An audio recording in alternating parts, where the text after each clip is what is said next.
입니다. 아멘. 오늘 하나님의 말씀 마태복음 28장 1절에서 10절까지의 말씀입니다. 제가 갖고 있는 신약성경 51페이지입니다.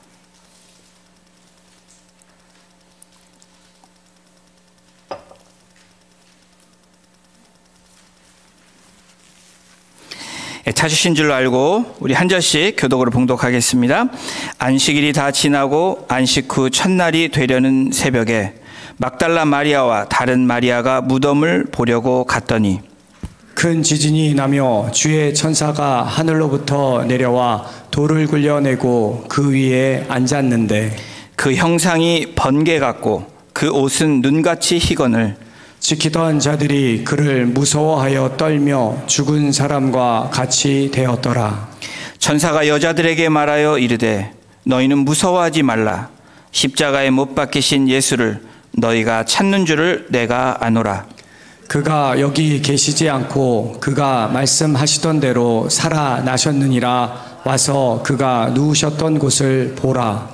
또 빨리 가서 그의 제자들에게 이르되 그가 죽은 자 가운데서 살아나셨고 너희보다 먼저 갈릴리로 가시나니 거기서 너희가 배우리라 하라. 보라 내가 너희에게 일렀느니라 하거늘. 그 여자들이 무서움과 큰 기쁨으로 빨리 무덤을 떠나 제자들에게 알리려고 다름질할세 예수께서 그들을 만나 이르시되 평안하냐 하시거늘. 여자들이 나아가 그 발을 붙잡고 경배하니 이에 예수께서 이르시되 무서워하지 말라. 가서 내 형제들에게 갈릴리로 가라 하라. 거기서 나를 보리라 하시니라. 아멘. 미국 매사추세츠주에 6살 난 한 소년이 있었습니다. 그의 이름은 탐이었습니다. 이 소년은 몸이 늘 약하고 또 연약해서 일상생활을 하지 못하는 그런 일반적으로 다른 아이처럼 뛰놀지도 못하는 그런 아이였습니다. 휠체어를 타고 교회에 오는 그러한 소년이었습니다. 이 주일학교에서 이 탐과 함께 부활절을 맞이하는 주일학교에서 주일학교 교사가 아이들에게 과제를 내주었습니다. 그 과제는 플라스틱 계란을 주면서 선생님이 그 안에 생명 있는 것을 담아오라 라는 숙제였습니다.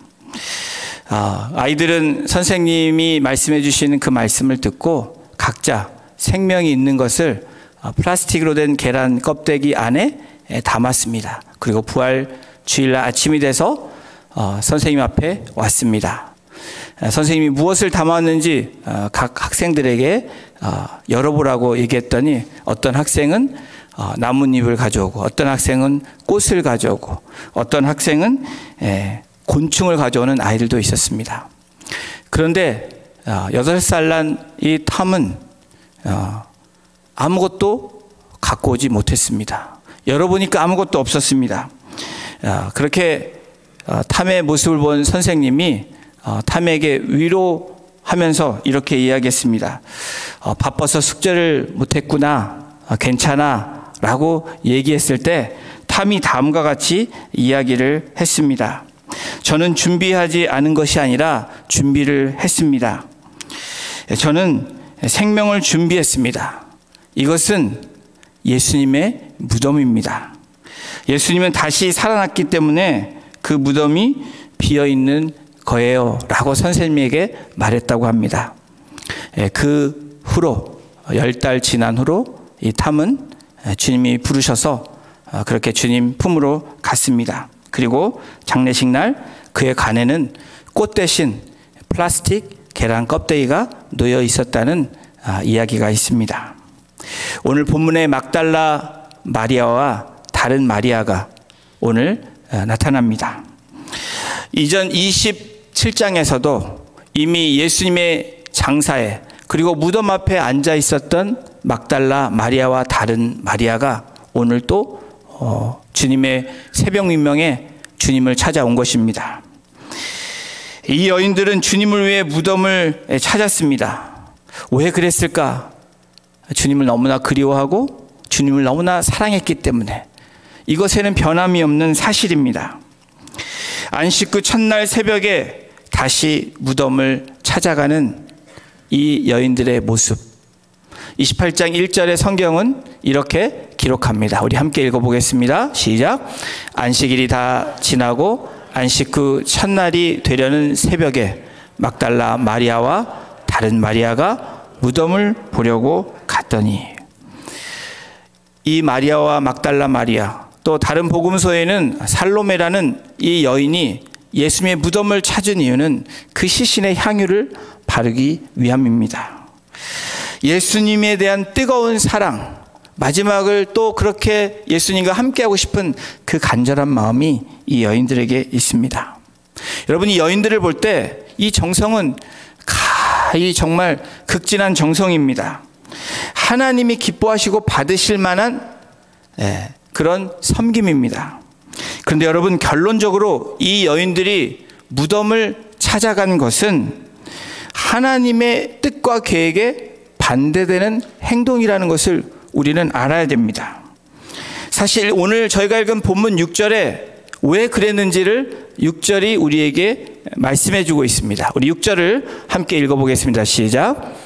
그가 여기 계시지 않고 그가 말씀하시는 대로 살아나셨느니라. 와서 그가 누우셨던 것을 보라. 부활하신 주님. 아직도 어쩌면 이 여인들은 3일 후에 말씀하신 대로 부활하신 주님을 기대했을지 모르지만 믿지 않은 상황에 무덤으로 찾아간 것입니다. 주님의 말씀을 기억했다면 갈릴리로 가야 되는데 여전히 무덤을 찾는 이 여인들의 모습을 보십시오. 그렇다고 여인들이 잘못됐다라는 것이 아닙니다. 이 여인들은 그걸 통해서 주님을 처음으로 만나는 그 은혜를 경험하게 됩니다. 말씀을 들었지만 그 말씀대로 믿지 않는 모습이 나옵니다. 이 모습은 저와 여러분들의 모습이기도 합니다. 그러한 여인들을 향해서 천사가 예언의 말씀의 성취를 하고 있는 것이 바로 이 6절입니다. 그가 여기 계시지 않는다. 그리고 그는 살아나셨다. 여러분, 그가 여기 계시지 않는다.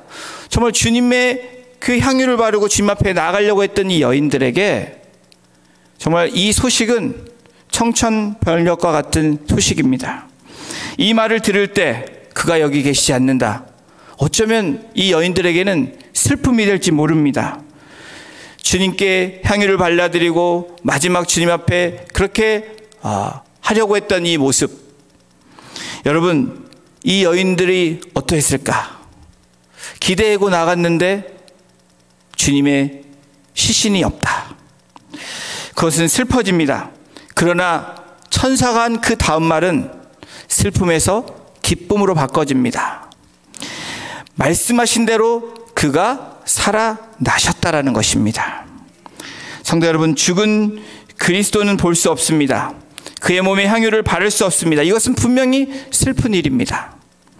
그러나 살아계신 주님을 만날 때, 살아계셨다는 주님을 믿을 때 그것은 슬픔에서 기쁨으로 바뀌어집니다. 또한 그의 입술에서 들려지는 생명의 말씀을 들을 수 있는 놀라운 은혜를 경험하게 되는 것입니다.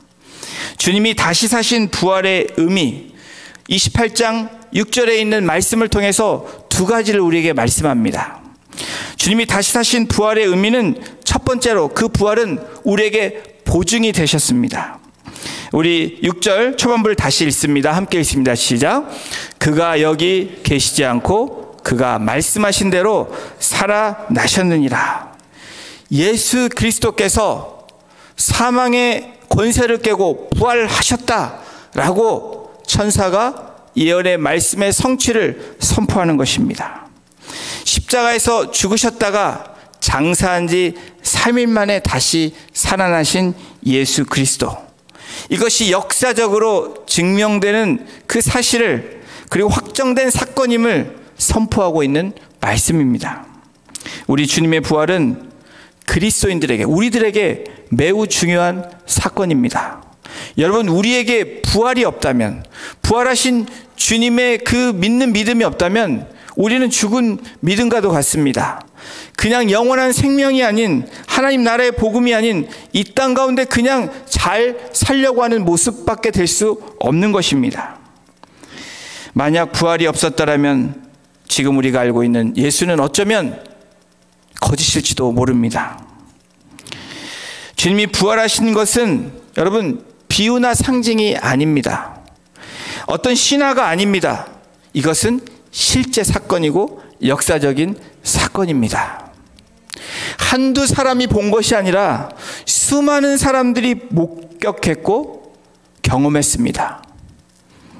대적과 제자들이 다 보는 앞에서, 로마 군인들 앞에서 창에 찔리고 피를 흘리시면서 돌아가신, 숨을 거두시는 그 모습을 많은 사람들이 보았습니다. 그리고 무덤으로 옮겨질 때에도 빌라도에게 백부장이 얘기한 것처럼 완전히 죽은 그 시신을 아리마대 요셉에게 넘겨주는 장면은 역사적인 사실입니다. 예수님 부활하시기 전과 꼭 마찬가지로 부활 후에도 완전한 모습으로 제자들에게 그리고 사람들에게 나타나셨습니다. 이 땅에 계실 때와 마찬가지로 다시 오실 영광의 주님은 완전한 모습으로 우리에게 다시 오실 것입니다. 주님이 다시 사신 부활의 의미는 우리에게 보증이 되셨습니다. 그리고 두 번째는 우리를 초청하고 계신다는 것입니다. 저와 여러분들을, 우리 한 사람 한 사람을 부활의 주님께서 초청하십니다. 우리 28장 6절 후반부요. 와서 그가 누우셨던 것을 보라. 오라, come and see라는 것입니다. 와서 주님이 누우셨던 그 자리를 너희가 직접 보라 라고 말하는 것입니다. 여러분, 주님은 죽음을 경험하셨습니다. 전능하신 하나님께서, 말씀으로 창조하신 하나님께서 죽음을 경험하며 사망의 골짜기로 내려가신 것입니다. 빛이신 주님께서 3일 동안 어두움에 저와 여러분들을 위해서 그곳에 계셨습니다. 우리를 위해서 또한 부활하신 살아있는 첫 열매가 되시기 위해서 3일 동안 잠자는 자로 계셨습니다. 영혼을 소유하고 계시고 생명을 소유하신 예수 그리스도께서, 그 하나님께서 죽음의 자리에 내려가신 것입니다. 이것이 장사입니다. 그리고 그 장사에서 3일 만에 부활하셔서 우리에게 첫 열매가 되시고, 오늘 그 믿음을 믿는 백성들로 오늘 우리가 이 자리에 앉아 있습니다. 천사가 주님이 누우셨던 것을 보라고 come and see 하라고 했던 이유는 바로 겸손하신 주님을 보라는 것입니다. 그리고 나의 죄 때문에 돌아가신 그 주님, 그 죄로 인해서 그 자리가 애통의 자리가 되라고 보라는 것입니다. 또한 그 자리는 예수님이 누워야 될 자리가 아니라 내가 누워야 될 자리임을 기억하라는 말씀입니다. 오늘 우리가 예배하는 이 자리는, 또 빈 무덤에 있는, 또 그리고 부활하신 주님을 우리가 바라보는 우리의 믿음은 바로 겸손하신 주님을 바라보기 위해서 이 자리에 있습니다. 애통해하는 마음으로 우리는 이 자리에 있어야 됩니다. 그리고 그 자리가 나의 죄임을 고백하며 하나님의 은혜를 기억하며 살아가야 되는 우리들이 여기에 있는 것입니다. 사랑하는 성도 여러분, 부활하시기 전에 주님의 무덤은 원래 큰 돌로 막혀 있었습니다. 그리고 그 문은 봉인이 되어 있었고 그 봉인에 도장이 찍혀 있었는데, 그 도장은 사내들인 공회원, 바로 이 종교적인 집단들과 그리고 세계의 막강한 파워를 자랑했던 로마 제국이 함께 합력해서 그것을 봉인한 것입니다. 그래서 감히 아무도 열 수 없게 되어 있던 그 무덤이 그것을 잘못 건드리면 법에 위촉되기 때문에 어떠한 어려움을 경험할 수밖에 없는 상황입니다. 그러나 주님이 부활하신 이 사건은, 주님이 누우셨던 그 장소는, 이제는 돌로 막혀있던 그 장소는 문이 사라져 있는 무덤이 됐습니다. 그리고 지금 누워 계신 그 자리는 봉인으로 찢겨져 있는 장소가 되었습니다. 그리고 지켰던 군병은 사라졌고 돌문도 사라져 있는 상태입니다. 이제는 두려움의 문이, 두려움의 무덤이 아니라 생명의 무덤으로, 또 소망의 무덤으로, 살아있는 그 무덤으로, 죽음이 떠나가고 두려움이 떠나가는 승리의 무덤으로 바뀐, 이것이 부활의 첫 열매가 되신 이 여인들이 보았던 예수님의 무덤입니다. 와서 그가 누우셨던 것을 보라. 여러분, 그가 누우셨던 것을 보는 그 자리는 이제 절망의 자리가 아닙니다. 낙심의 자리가 아니고 실패의 자리가 아닙니다. 그 자리는 그 여인들에게, 또 오늘 부활의 아침을 맞는 저와 여러분들에게 소망의 자리가 될 줄로 믿습니다. 우리는 무엇을 보고 무엇을 믿어야 합니까? 로마서 10장 9절에서 10절에 성경은 이렇게 기록합니다. 우리 함께 같이 선포합니다. 시작. 내가 만일 내 입으로 예수를 주로 시인하며 또 하나님께서 그를 죽은 자 가운데서 살리신 것을 내 마음에 믿으면 구원을 받으리라. 사람이 마음으로 믿어 의에 이르고 입으로 시인하여 구원에 이르느니라. 사람이 마음으로 믿어 의에 이르고 그리고 입으로 시인하여 구원에 이르게 된다. 저와 여러분들이 그 은혜 가운데 이 자리에 있는 것입니다. 부활의 이 아침은 그 승리의 아침이고 주님께 영광 드리는 아침입니다. 우리는 무엇을 보고 무엇을 믿어야 합니까? 예수를 보고, 그리고 살아나신 예수를 보고, 빈 무덤을 보고, 죽은 자 가운데 살리신 것을 믿는 것을 바로 보고 믿는다는 것입니다. 그가 여기 계시지 않고 그가 살아나셨느니라. 말씀대로 살아나셨다라고 천사가 그 예언의 말씀의 그 성취를 선포하고 있는 것입니다. 오늘 부활주의를 맞이하시는 여러분, 오늘 우리에게 그 놀라운 은혜가 임할 줄로 믿습니다. 그 은혜를 통하여서 우리는 다시 한번 새로운 길로 나아가는 우리의 모습이 되어야 될 줄로 또한 믿습니다. 그리스도인들과 예수 그리스도의 부활은 어떤 관련이 있을까? 우리와 부활하신 그 부활은, 예수 그리스도의 부활은 어떤 관련이 있을까? 로마서 6장 5절 8절에 성경은 이렇게 기록합니다. 우리 함께 같이 말씀을 선포합니다. 시작. 만일 우리가 그의 죽으심과 같은 모양으로 연합한 자가 되었으면 또한 그의 부활과 같은 모양으로 연합한 자도 되리라.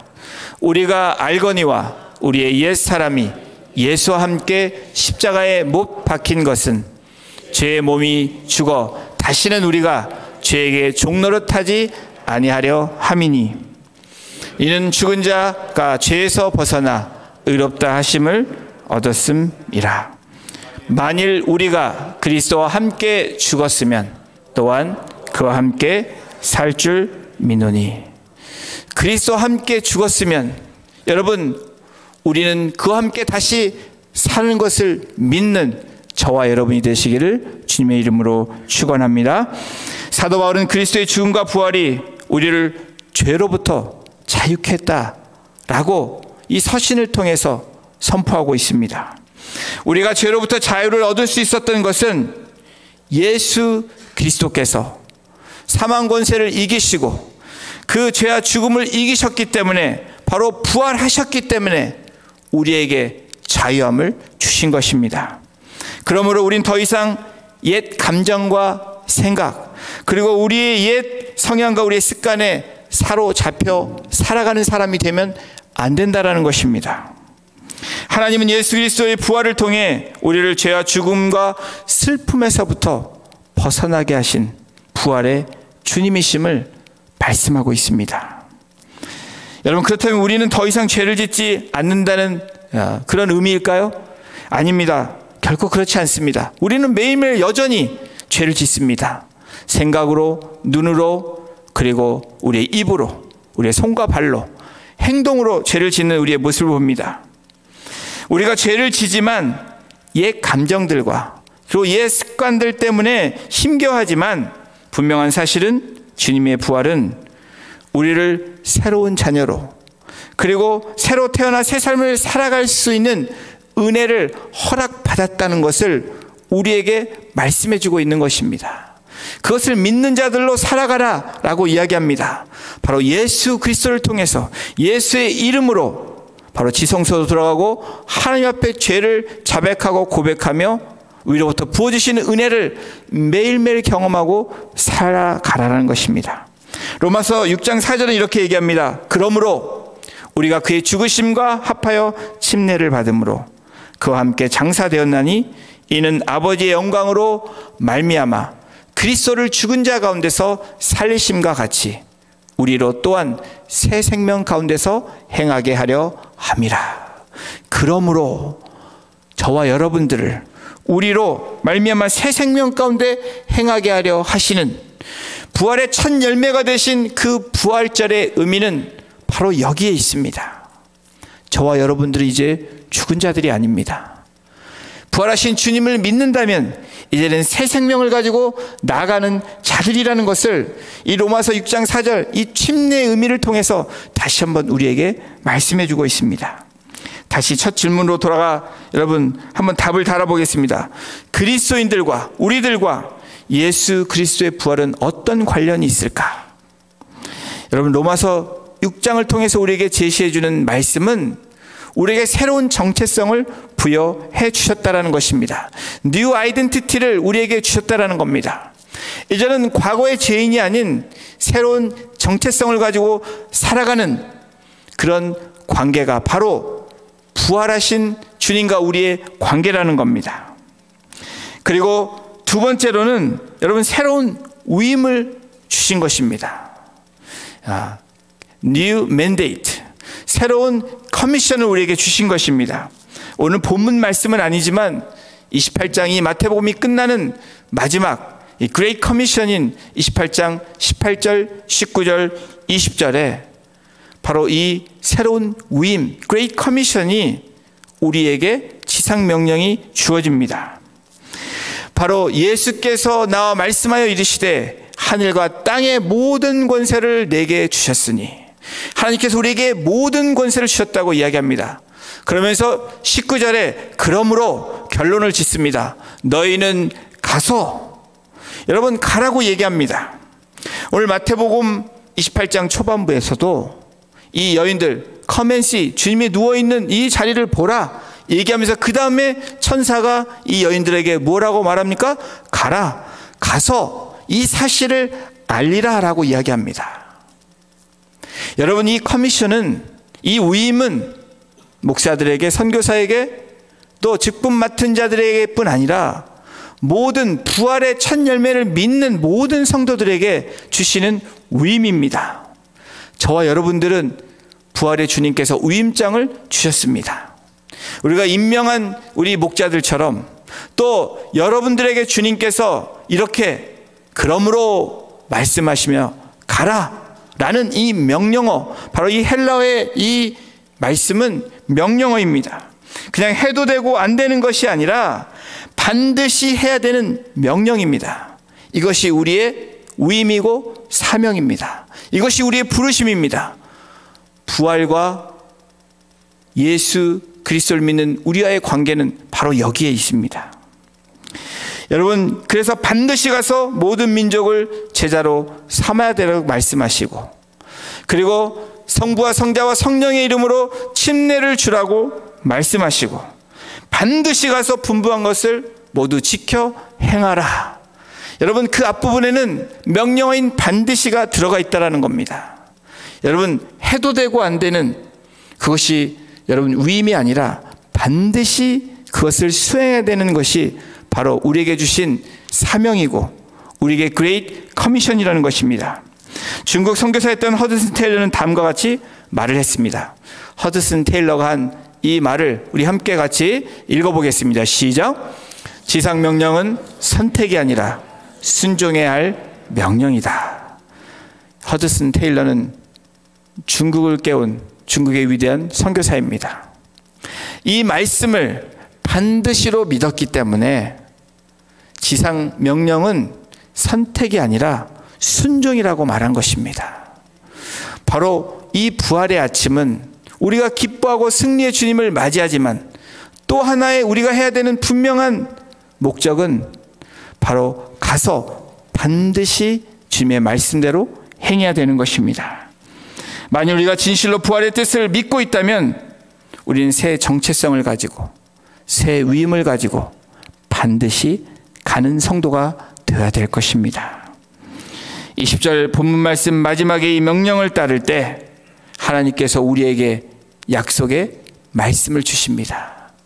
우리에게 축복의 말씀을 주시는데 너희와 항상 함께 있으리라. 여러분, 이 말씀이 저와 여러분들의 축복의 말씀이며 위로의 말씀이 되기를 주님의 이름으로 축원합니다. 사랑하는 성도 여러분, 부활의 의미는 다시 사는 것을 믿는 것뿐 아니라 우리 모두가 가만히 머물고 있는 이 자리에서 가라고 말씀하신 그 명령대로 순종하며 가는 것이 바로 부활의 의미입니다. 이 부활의 의미를 되새기며 나아가시는 복된 성도님들 한 분 한 분 되시기를 주님의 이름으로 축원합니다. 1884년 우리 역사를 잘 아시는 분들은 우리 조선에서 갑신정변이 일어났습니다. 이 조선의 정세는 매우 불안하고 혼란스러운 시기가 1884년이었습니다. 이때 당시 국제사회는 조선을 무엇이라고 묘사했냐면 소망 없는 은둔의 땅이라고 국제사회는 이 조선을, 조그만 나라 이 조선을 그렇게 묘사했습니다. 그러나 소망 없는 은둔의 땅, 이 황무지 같은 땅을 기억하며 하나님이 가라고 말씀하시는 그 말씀에 순종한 2명의 미국인 젊은 선교사가 있었습니다. 장로교에서 파송한 언더우드와 그리고 감리교에서 파송한 아펜젤라 선교사 2 사람이었습니다. 그들은 순교를 각오로 단체 파송을 요청하고 그리고 드디어 소망 없는 은둔의 땅에 1885년 4월 5일 제물포 항에 도착을 합니다. 여러분, 이 1885년 4월 5일은 이 2명의 선교사로 인해 한국의 교회가 세워지고 복음이 들어간 놀라운 시작이 되었습니다.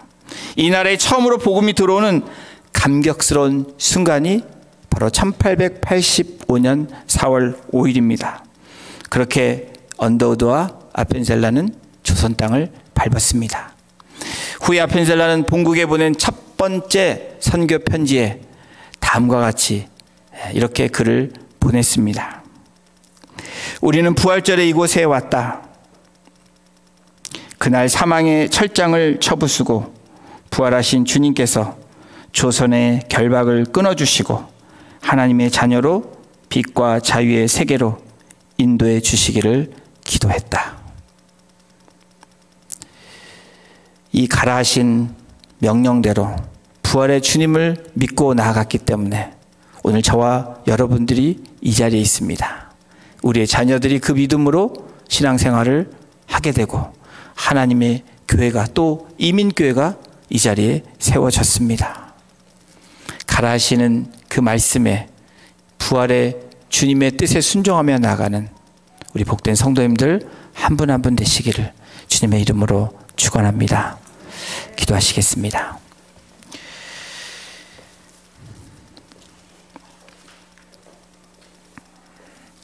소망 없는 은둔의 땅을, 황무지 같은 척박한 조선의 땅을 주님이 가라 하는 그 명령에 따라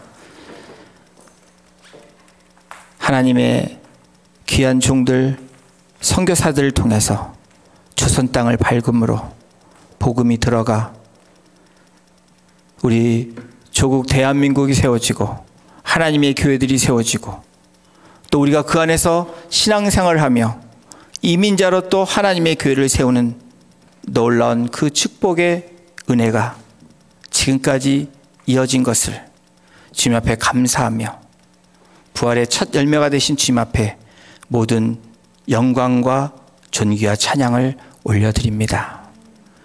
가라 하시는 그 말씀대로 반드시 가야 되는 우리가 되기를 소원합니다. 빈 무덤에서 머물러 우리가